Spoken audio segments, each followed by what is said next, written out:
No, I'm not going to show you what happens next. I'm going to ask Helen Shaver what happens next in that scene. What happens next is the most frightening moment that I've ever lived through. Now, it took me 6 hours to do the close-up of it. My face opens up, and 3 spiders crawl out. Real ones? Real spiders. Not a special effect? No. No laser effects here? No, they're tarantulas, and small tarantulas that were kept small by underfeeding them for the month and a half that we had to wait until we were ready to shoot the scene.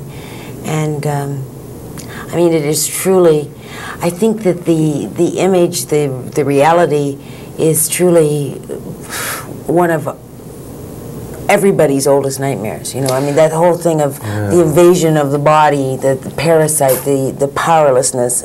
I mean, it's really, really gruesome. What kind of fortitude does it take for you not to give in? And you must have had the temptation to say, no way, Jose, I'm not doing this scene. Well, yeah. What attracted me first to the picture was John Schlesinger. I wanted to meet John and see if there was a role for me in this film before I ever read the script. So you just kept thinking, John Schlesinger, all the way through no. By the time we got to, so I didn't read the script until I was on the plane on the way to have dinner with John. When I read the script, I went, this is a remarkable script. This is very good. This is a really good thriller. I knew that, because I know John's work, that he had absolutely the capacity to make it great. And to talk you into anything, apparently. Well, no, in that script was this scene. Now, one of the most memorable scenes that I have ever seen is the one in Marathon Man with the dentistry. You got which again takes a fear, right? My best friend actually saw the film last night, and she said to John, well, I was frightened to go to dentist. Now I'm terrified to powder my nose. I'm trying to imagine the script in each case. Tarantula emerges from face, or in Marathon Man, dentist drill goes into camera. Now let's explore maybe the flip side of the actress's life in The Believers, because the scenes with the little boy are very important. Give you a whole different chance, a whole different opportunity here. Right, and that's such an interesting relationship that's not often explored, or if it is, it's done in a sort of sentimental, glossy kind of way. But this single-parent families, whether through divorce or death, are very, common. And the involvement of the single parent with another partner is a really threatening, difficult situation for the child, and I thought that it was dealt with really, really beautifully, and he's such a good actor, Harley Cross, and to play that scene, particularly the scene where he finally, after all the rejection, comes and gets into my arms.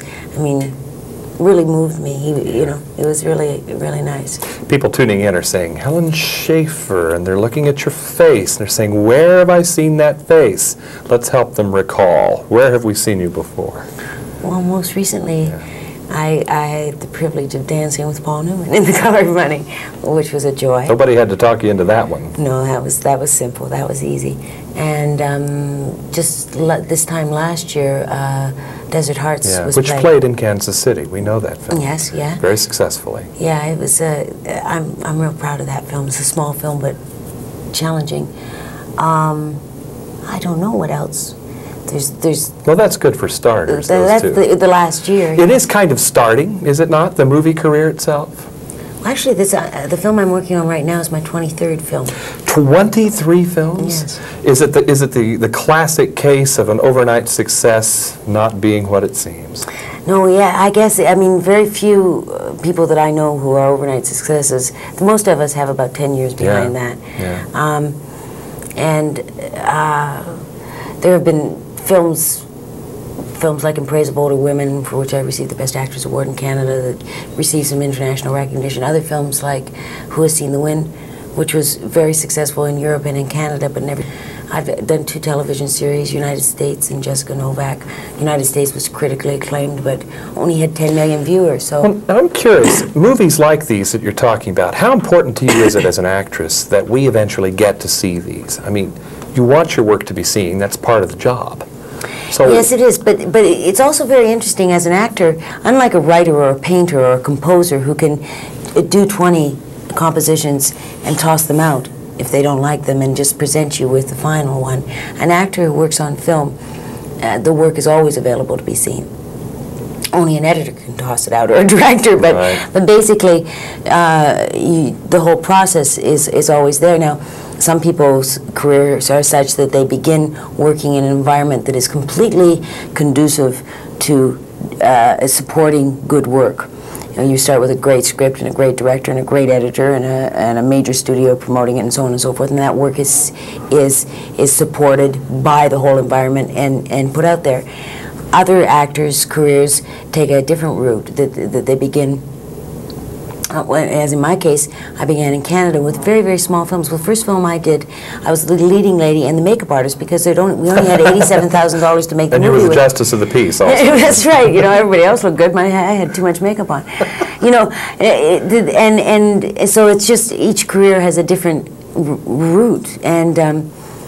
And oh, for those who think that the actress's life is a pampered one, you've just gotten back from China. Yes, where Not pampered there. No spiders, but what other hazards? no, mind you, the Canadian Embassy in Beijing, when they invited me for dinner, and I was at dinner, and I was saying, so what do you know about this area that I'm going into tomorrow? They said, well, there's a lot of poisonous spiders. I nearly fell off the chair. I thought, oh, Can't please. get away from this. This has got to be a joke. And I've been making film there, which is the first Chinese Western co-production. It's called Bethune. And you must have been like a pioneer out there, too. Absolutely. I mean, it was very easy to identify with the role that I'm playing.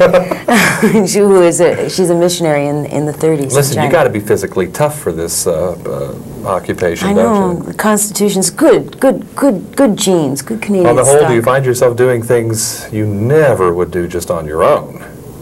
And suffering hazards you never would do just on your own because of the actress's life? Well, I certainly have a lot of adventures. But that's part of what I love about it, you know. I mean, the opportunity to explore different lifetimes, you know, from looking into what is it like for a woman to fall in love with another woman when she never even thought of that before. What is it like to be a missionary in China? I mean, it's quite phenomenal. And what I love is that I get to discover over and over again that these characters who seem so far-flung and so different, the human experience is universal. And within each of these characters, the more specific I get with them, the more specific I bring my own experience, not, you know, through the mouthpiece of the character, the more clearly it touches everybody. Well, you lead on and we'll follow, although I might stop short of the spiders. Okay. Helen Shaver's in The Believers, and we're both in Toronto. I'm John Tibbetts for KCTV5.